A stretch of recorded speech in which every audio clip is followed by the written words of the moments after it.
Bonjour tout le monde, bonjour tout le monde, bienvenue sur le 6e épisode déjà de My Podcast. Je me présente, je m'appelle Laurence. Vous pouvez me retrouver sur Ravelry sous le pseudo Lolacha et sur Instagram sous le pseudo Lolo Frisette. Donc ceci est un podcast tricot. Alors petit essai technique pour cette fois-ci, j'ai changé la façon dont je me filmais.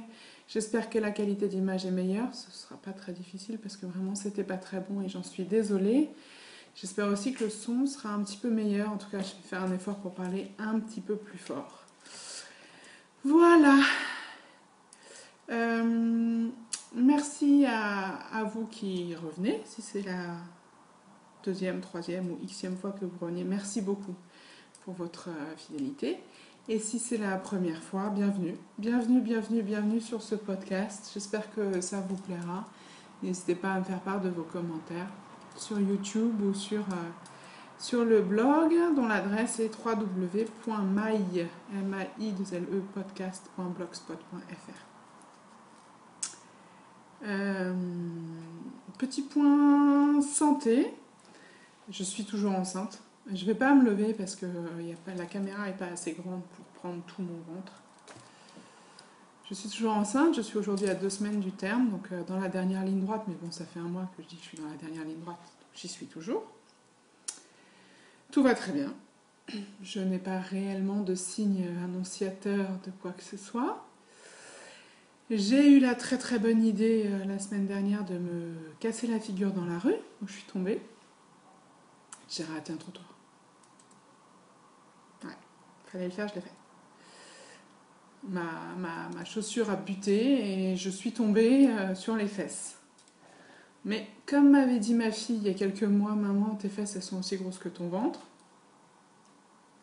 Ce qui n'est pas le truc qu'on a envie d'entendre quand on est enceinte de 7 mois. Bon, comme je suis tombée sur les fesses et que ça va, c'est la partie de mon corps qui est la plus rembourrée en ce moment, il ne s'est rien passé, tout va très très bien. J'ai eu le bon goût en plus de tomber en allant à mon rendez-vous chez le gynéco. Donc forcément, tout de suite, monitoring, voilà. Tout va bien, tout va bien. Le seul petit point, c'est que le bébé que j'attends, qui est une petite fille, avait la tête en haut et non pas la tête en bas. Alors pour celles qui ne le sauraient pas, dans la plupart des accouchements et des naissances, les bébés naissent avec la tête en bas, par voie basse, ce qui est la façon la plus classique et la plus facile d'accoucher. Quand les bébés n'ont pas la tête en bas, mais la tête en haut, qu'ils se présentent soit par les fesses, soit par les pieds, soit par le dos, on appelle ça un siège. Les accouchements en siège sont plus compliqués, peuvent donner lieu à des césariennes. Ça un peu, ça change un petit peu la donne qu'elle ait la tête en haut. Et puis deuxième monitoring le lendemain, et là elle s'était retournée, elle avait mis la tête en bas. Bon, bref. J'ai un ventre tellement énorme qu'elle a tellement de place qu'elle peut encore jouer à culbuto à 8 mois et demi de grossesse et qu'elle tourne encore beaucoup. Et donc au final on saura le jour de l'accouchement et pas avant si elle a la tête en bas, la tête en haut. Tada! Surprise. Bon, ça laisse un petit peu de suspense. Voilà, pour ceux qui aiment planifier les choses. Voilà. Non. Bon, voilà. Bref. Non. Tout va très bien. Mais c'était drôle parce que je suis tombée dans... Voilà, je me suis pas fait mal du tout. Et j'avais une dame en face de moi, pas loin, que je voyais, et j'ai dû tomber au ralenti, je me suis sentie tomber, et j'ai vu le visage de la dame, et j'avais l'impression d'être dans un film de Mr Bean, et elle faisait...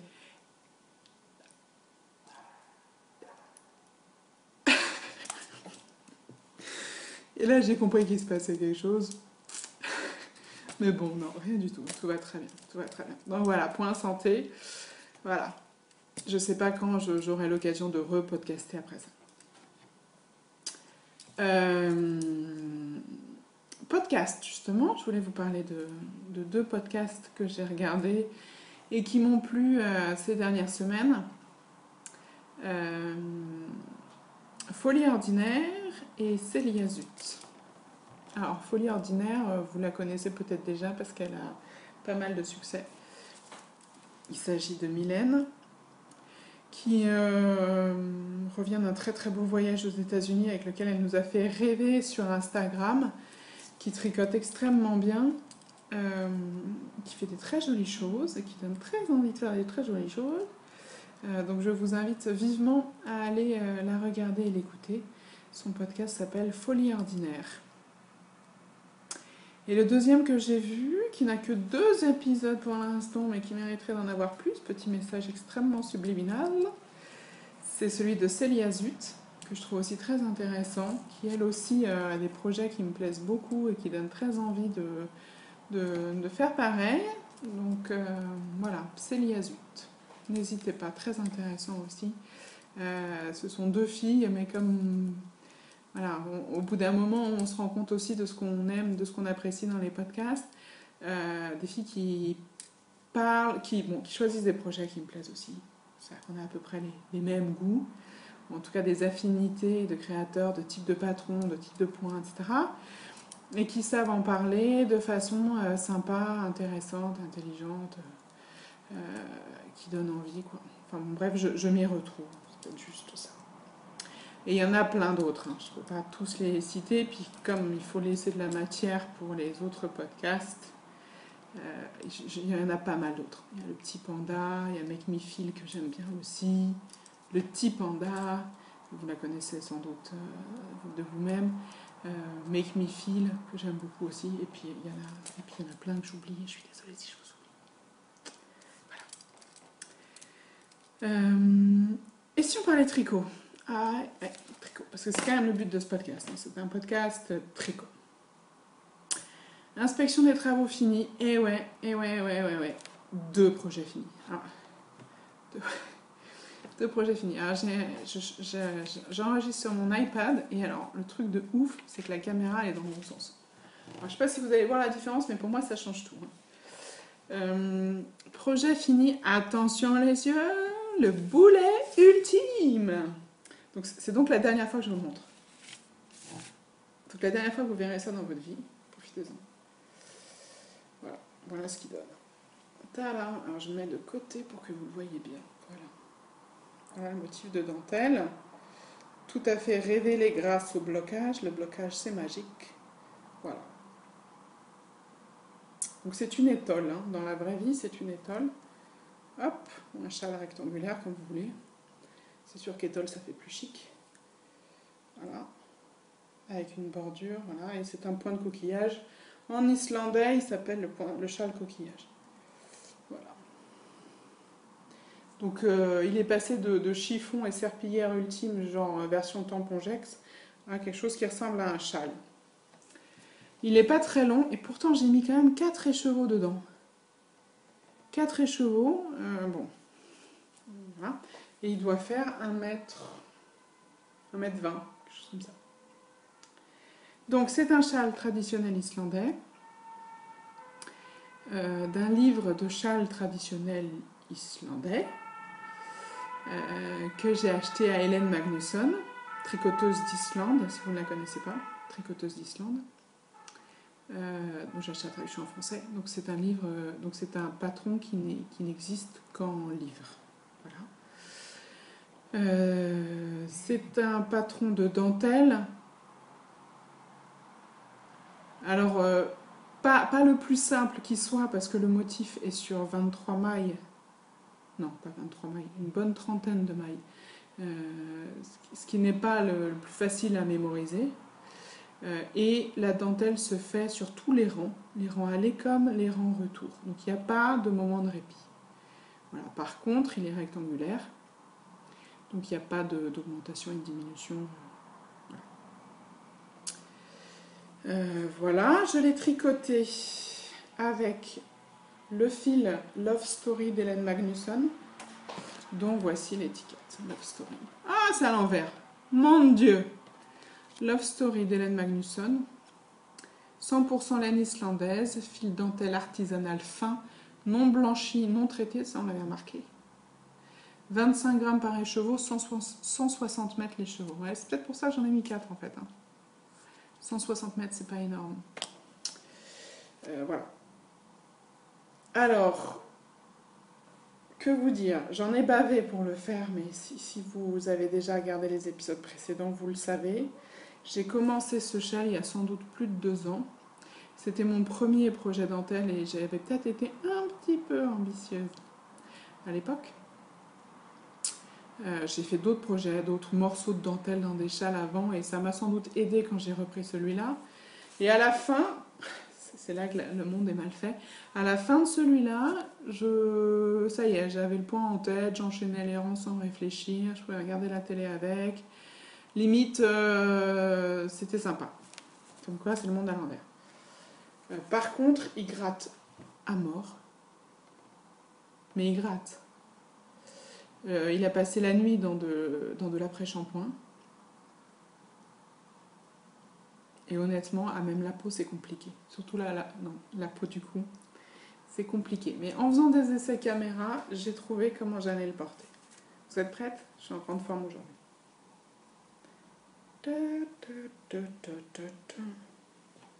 Sérieux, ça me va pas trop bien ça? Ouais, tac. Voilà, un petit côté anéphole. En plus, le violet, ça fait ressortir le vert de mes yeux. Magnifique. Voilà, et je trouve que comme ça passe, et puis alors les cheveux, ça empêche que ça gratte. Petit côté... Bref, non, il est joli, je trouve que le point est joli, je trouve que voilà, le point est joli. Après, très honnêtement, il y a sans doute plein d'erreurs, mais ça ne se voit pas. Le blocage est extraordinaire. Je le savais, on me l'avait dit 2000 fois, mais je ne l'avais pas vécu sur autant de dentelle et c'est énorme. Même il y a une bordure en crochet que j'ai faite vraiment à la va-vite et qui au final rend bien, à mon immense surprise. Donc je suis absolument ravie de l'avoir fini. 2, il rend mieux que ce que j'avais espéré. Le seul problème, c'est qu'il gratte quand même. Et ça, je pense que, sauf à le laver 20 fois, ça ne changera pas. Voilà. Mais je suis ravie, c'était mon boulet, c'était mon ultime objectif avant d'accoucher. C'était de terminer ce projet-là. C'est fait, youpi, yes, c'est fini. Voilà. Ravie. Et j'ai fait un autre châle depuis. 2 objets finis, j'ai dit. Alors le deuxième, justement, c'est le contraire. J'ai pris le fil doux par excellence. Voilà, donc c'est de la Hedgehog Fibers. Hedgehog Sock Yarn. Leur base, c'est le fil à chaussettes Sock Yarn. Dans ces coloris-là, qui sont encore plus pétants dans la vraie vie qu'à l'image, là. Donc je vous le montre tout de suite. C'est le Cameo de Paulina Popiolek. Ça y est, il a l'endroit là? Oui, il a l'endroit. Voilà. Donc, c'est un châle triangulaire. Je vais vous le présenter d'un bout à l'autre. Voilà. Donc ça, on commence par tricoter cette partie-là qui est unie, ou en tout cas monocouleur, monochrome, en français même, avec un côté picot que moi j'aime bien, je trouve ça assez sympa. Une fois qu'on a fini la partie monochrome, on enchaîne avec des rayures entre les deux, tout en continuant bien sûr la partie picot en bas. Et après on bascule sur la dernière couleur pour la partie en dentelle, que moi je trouve à la fois simple et très jolie. Et on fait un rabat, une bordure en picot. Voilà, donc c'est un châle 2 couleurs, avec une partie unie, une partie rayée, une partie dentelle. Voilà. Et il me semble légèrement asymétrique. Et si je le mets porté, ça fait ça. Donc il y a une partie flash qui est près du cou.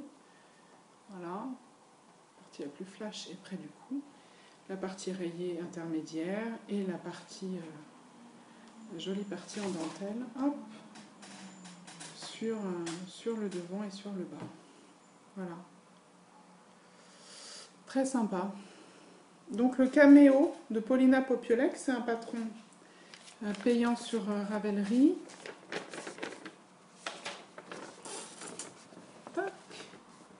Alors, il demande 400 mètres de la couleur principale qui pour moi est la couleur rose pétante. Or, je n'avais pas 400 mètres. Du coup, j'ai regardé les modifications qui avaient été faites sur Ravelry et je les ai suivies. Et au final, il me reste tout ça.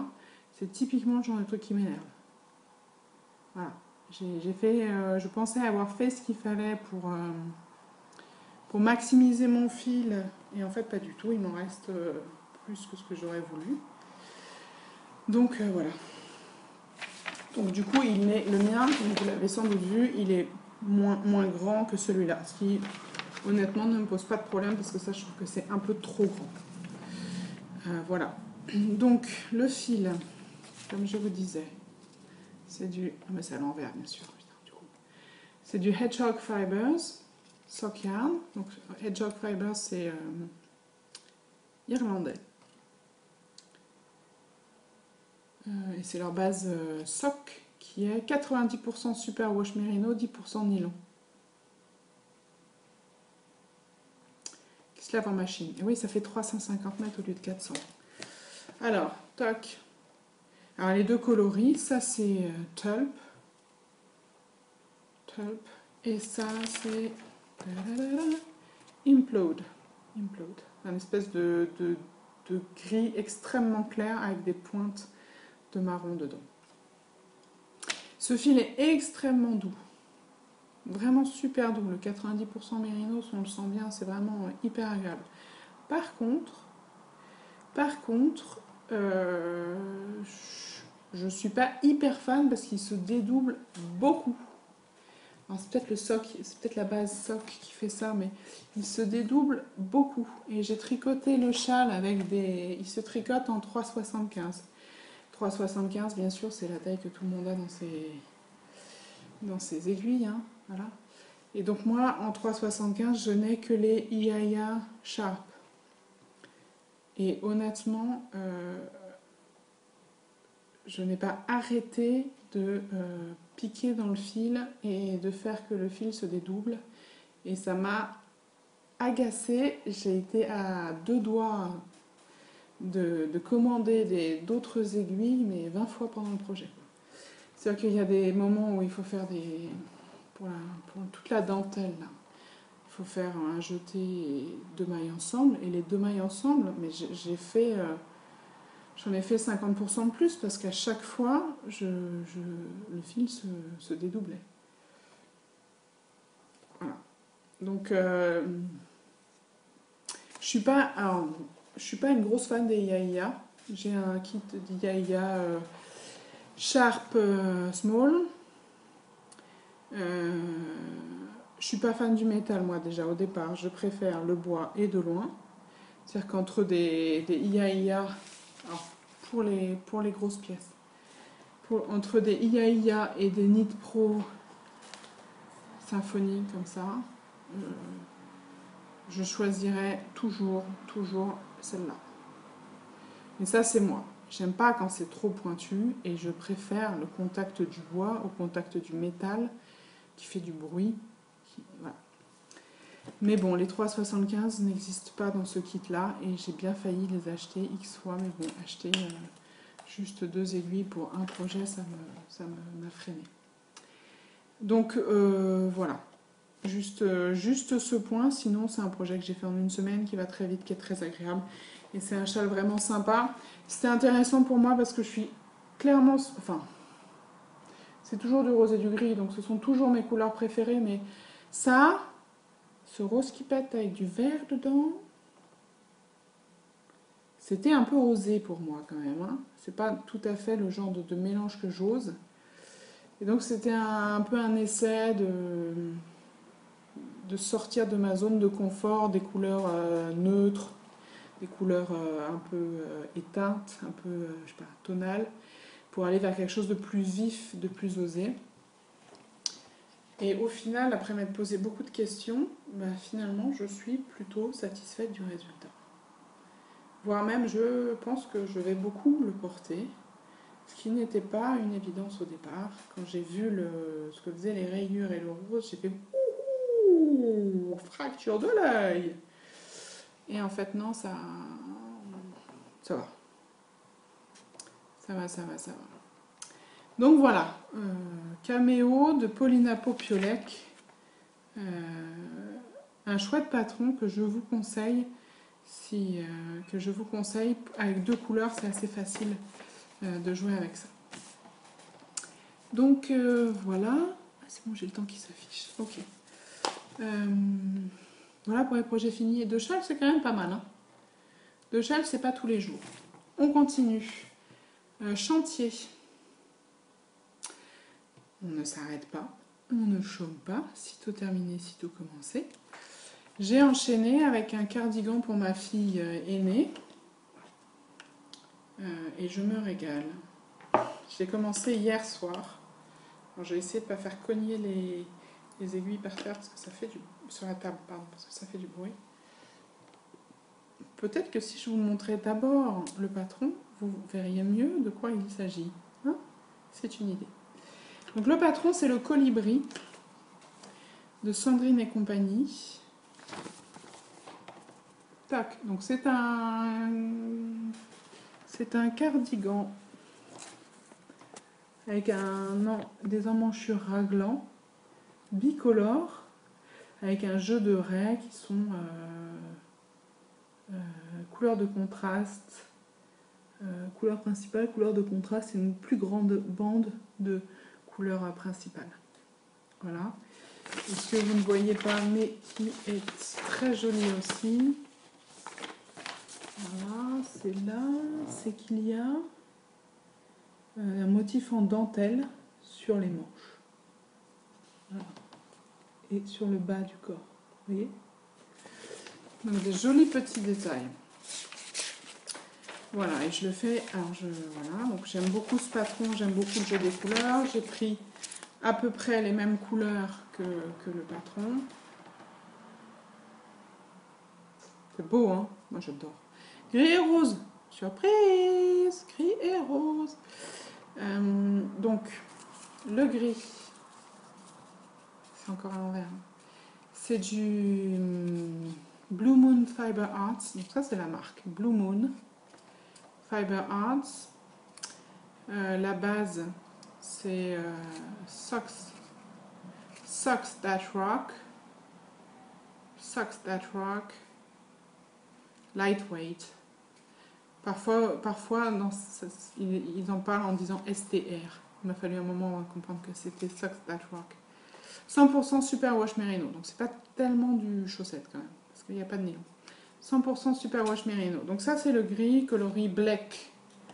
J'adore. J'ai acheté sur le stand de l'Oisiveté, au dernier aiguille en fait, de février 2015. Et ça, j'adore. Ça, c'est Ladybug Fiber Company, dont Moira parlait dans son podcast avec tous ces achats qu'elle avait ramenés de Suisse. Ladybug Fiber Company, que j'aime beaucoup aussi, sur Etsy. Et c'est le coloris Rhodolite Garnet. Et c'est aussi du 100% superwash. Donc ça, c'est la couleur de contraste. Voilà. Et donc, j'ai commencé hier soir. Donc, j'ai pas vu grand-chose. J'ai pas grand-chose encore à vous montrer. Toc, toc. J'aimerais quand même bien vous le montrer. Voilà. Donc, ça fait ça. Moi, je trouve que ça déchire trop. Je le fais en taille 8 ans pour ma fille qui en a 5 mais qui est grande. Voilà. Du gris. C'est un peu plus lumineux que ça quand même, hein, dans la vraie vie. Et le gris n'est pas homogène, et tout comme le rose n'est pas homogène non plus, donc ça fait des variations assez subtiles. Je trouve ça hyper joli. Pour le coup, le fil est hyper agréable à tricoter. Il est rond. Il se dédouble absolument pas, si vous voyez ce que je veux dire. Voilà, c'est hyper agréable. Et les deux couleurs vont bien ensemble. Après, ça se tricote en aiguille 3. Aiguille 3, ça va pas très vite, hein, aiguille 3. Donc j'adore. Voilà, ça c'est pour les encours. Sinon, j'ai plein de paires de chaussettes. J'ai monté J'ai monté 4 chaussettes. Pas 4 paires, 4 chaussettes. Enfin bref, j'ai occupé normalement. Ouais, c'est ça. Toutes mes aiguilles à chaussettes. Ah non, il m'en manque. Ouais. 4 chaussettes. Je vous montre les 2 dernières que vous n'avez pas vues. Les autres n'ont pas avancé. Je vous avais parlé la semaine dernière de ma commande faite à Nomadic Yarns, de fil autorayant toutes les couleurs, et de... Voilà, et ce coloris-là, c'est When You Play the Game of Thrones, donc le trône de fer. Tac, tac, tac. Et ça rend ça, et je trouve que ça déchire. Il y a toutes les couleurs du monde. Hein. Il y a un rouge et un marron, vous avez l'impression que c'est la même chose peut-être, mais il y a toutes les couleurs du monde. Elles sont bien bariolées, bien barrées, je dirais. Voilà, j'aime bien. Voilà. Et puis j'ai monté aussi de la Biscotte et compagnie.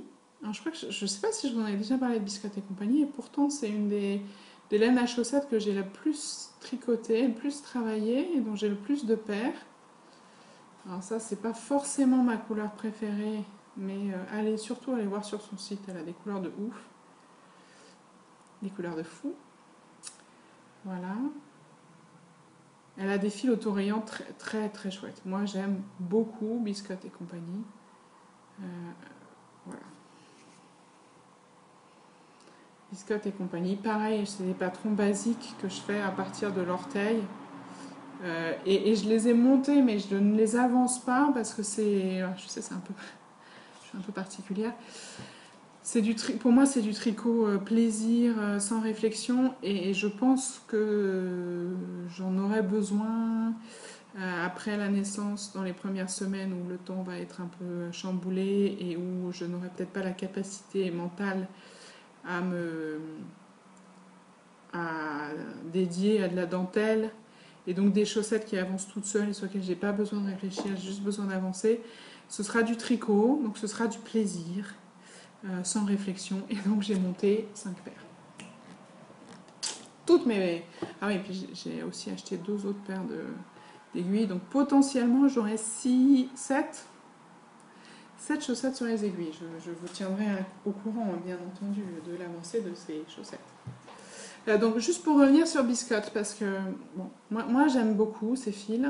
C'est une Canadienne qui est québécoise, Biscotte et compagnie. Elle a des patrons gratuits de bas. Alors si vous suivez Annie Lucier, comment s'appelle son podcast, Tricot Jazette, vous savez que les bas ce sont des chaussettes en québécois. Donc Biscotte et compagnie a des patrons gratuits de bas, donc de chaussettes, de toutes les façons possibles. De bas en haut, de haut en bas, avec en magic loop, en aiguille double pointe, avec une aiguille circulaire ou avec 2 aiguilles circulaires, parce qu'on peut aussi les faire à 2 aiguilles circulaires, et pour celles qui ont peur du magic loop, je pense que c'est une très belle façon de commencer. Et elle a aussi, et je pense que ça vaut son pesant de cacahuètes, des tableaux de correspondance taille française, taille américaine, nombre de mailles à monter, nombre de centimètres pour le pied.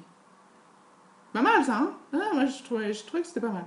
C'est le truc tout con, mais quand on a soudainement besoin de tricoter des chaussettes pour quelqu'un qui ne fait pas sa pointure et dont on ne peut pas lui demander le pied à toute heure du jour et de la nuit pour savoir si ça va, ça aide.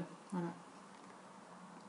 Donc voilà, et c'est gratuit. Tous ces patrons-là sont gratuits. Alors c'est un petit peu compliqué sur son site parce qu'il faut quand même passer commande de 0 €. Et après, je sais plus, et je sais que c'est compliqué si on reçoit un lien pour télécharger les fichiers. Mais en tout cas, l'info est dispo et gratuite sur le site de Biscotte et compagnie. Ces fils sont très chouettes, très chouettes. Je sais que certains ont eu des problèmes de teinture. Moi aussi, j'ai bousillé une paire, mais j'estime que c'est de ma faute. Alors après, chacun voit midi à sa porte. Je les ai lavés à 40. Et elle dit qu'il ne faut pas laver à 40. Voilà. Donc moi, je pars du principe que s'il y a des étiquettes de lavage et qu'on ne les respecte pas, il ne faut pas non plus trop s'attendre à des miracles. Elle m'est lavée à la machine, ouais. Et moi, laver à la machine, c'est 30. Et une fois, je les ai passés à 40. Et effectivement, les couleurs ont beaucoup bougé. Bon, tant pis pour moi. Hein. Donc voilà. Sinon, j'ai jamais eu aucun souci et je pense que j'en ai 4 ou 5 paires. Voilà pour la partie tricot. Sur-plan. Ah ouais, sur-plan. Bon. Du coup, maintenant que j'ai fini le boulet ultime, j'ai le droit de rêver et de me faire plaisir. Avec mes très beaux fils que j'ai reçus et plein d'idées. Et c'est là que les podcasts des autres, ils sont hyper tentants. Et c'est là qu'on se rend compte qu'on est faible, hyper influençable. C'est-à-dire que je regarde Moira et je me dis « Ah, château rouge, je vais le faire. » Et puis, je regarde... je crois que c'est Folie Ordinaire. Je vais dire une bêtise là. Folie Ordinaire et je me dis « Ah, Choose Me Shawl, il est pas mal quand même. Ouais, il est bien. Et puis, c'est que 2 couleurs. C'est plus facile à trouver que 4. » Et puis, partout, il y a du Exploration Station de Stephen West. Et là, je me dis, ah ouais, quand même. Et puis, ouais, il est quand même super sympa. 4 couleurs, bon, voilà. Donc voilà, ça tourne autour de ça. Château rouge. Alors, si je me souviens bien, Château rouge, c'est 3 couleurs. C'est un peu ma limite. Ouais, je trouve ça compliqué, moi, de choisir des couleurs qui vont ensemble. Et je ne suis pas toujours très d'accord avec moi-même sur les choix des couleurs. 3, c'est compliqué. Choose Me Shawl, c'est 2. Si vous ne le connaissez pas, je vous incite à aller voir les patrons de Stephen West. C'est un châle en point brioche à 2 couleurs qui est très sympa, qui a l'air bien chaud, bien douillet, bien machin. Et puis le dernier, c'est l'Exploration Station. Alors si vous êtes un peu sur Ravelry, si vous suivez un peu les podcasts, vous l'avez sans doute vu. C'est un châle à 4 couleurs, ce qui pour moi est compliqué de trouver 4 couleurs. 4 couleurs, mais il est quand même terrible. Il est quand même terrible. Donc Exploration Station. Donc je ne sais pas, mais ça va tourner autour de ça. Sans parler des innombrables pulls que j'ai en stock pour cet hiver, sans parler des 7 paires de chaussettes qui vont venir, sans parler de la couverture en granit que j'ai enfoncé dans un coin de ma mémoire, sans parler de tout un... et puis de tout ce qui va s'intercaler dans ce que je suis en train de vous dire, parce que sinon c'est pas drôle.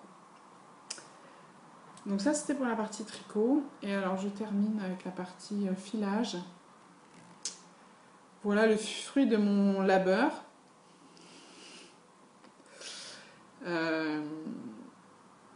Je suis pas super contente de moi. Enfin, je suis à la fois contente et pas contente. Je suis super contente de faire du fil et je trouve ça hyper sympa, hyper agréable et hyper gratifiant et hyper tout court. Par contre, je fais des pâtés, quoi. Je fais des pâtés, j'arrive pas à filer fin et j'arrive pas non plus à ce que ce soit vraiment régulier. Voilà, donc voilà, ça c'est du filage au fuseau. Donc ça c'est un fuseau, voilà. Et j'achète de la fibre, et j'ai acheté de la fibre que je vais vous montrer, qui est là. Et donc ça c'est ce que j'ai acheté. C'est du Corriedel, donc en fait on achète de la laine qui a été préparée. Donc ça c'est de la laine de mouton de race Corriedel. On achète une race en général. Merino, BFL, Corriedel, Polworth. On apprend plein de trucs sur les moutons, ce qui moi me plaît aussi énormément. Là je pense très fort à Nathalie, là, l'atelier avec 292, parce que ça sent très fort le mouton là. Ouhou! Nathalie, je ne sais pas si c'est tout à fait pour toi. Voilà, je dis juste ça. Si vous n'avez pas vu son dernier épisode, qui je crois est le 7, dans lequel elle annonce quelque chose de très sympa, et où elle parle aussi de fils qui sentent le mouton, qu'elle n'aime pas, bah, ça sent très fort le mouton. Voilà, et donc on file ça, et on transforme ça en ça.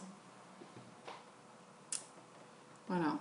Et je pense qu'il faut que je m'entraîne, mais je pense aussi qu'il faut que je sois beaucoup plus disciplinée, beaucoup plus régulière dans ma pratique. C'est-à-dire, concrètement, plutôt que de m'y mettre une fois toutes les 3 semaines et d'en faire une demi-heure, 1 heure, il vaudrait mieux que j'en fasse 10 minutes tous les jours de façon vraiment régulière pour progresser de façon plus significative et plus régulière. Mais j'adore ça, j'adore ça. C'est très sympa et mon objectif serait de me faire un bonnet pour cet hiver. Dans un film que j'ai fait moi-même, ce serait quand même sympa, non? Moi je dis sympa.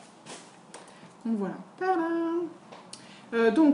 J'ai appris, grâce à des cours que j'ai pris chez Lille Weasel, qui est une mercerie à Paris, que je vous invite à découvrir. Et si le filage vous intéresse, je sais qu'ils organisent à nouveau des cours en septembre, voire même des cours de perfectionnement que je suis un peu verte de ne sans doute pas pouvoir faire parce que je serais trop occupée à autre chose. La prof s'appelle Alice. Alice, elle est vraiment très bien. Voilà. Et si vous vous demandez si ça vaut le coup ou pas, ça vaut le coup. Non, vraiment, c'est top. Voilà. Sur ce, je crois que j'en ai terminé. C'est un épisode un petit peu plus court peut-être que d'habitude, mais c'est tant mieux. Je m'appelle donc Lola Chat sur Ravelry, L-O-L-A-C-H-A. Lolo Frisette sur Instagram, et c'est clairement là que je suis le plus. Les notes de cet épisode sont sur le blog qui est sur www.mypodcast.blogspot.fr. Et je vous dis à tous et à toutes un grand merci de me regarder, de me faire vos commentaires. J'adore ça. J'espère que je pourrai réenregistrer d'ici quelques jours, quelques semaines. Je ne sais pas du tout. Je ne sais pas du tout. Voilà. En attendant, je vous fais d'énormes bises à tous et à toutes. Et j'espère à très bientôt. Ciao!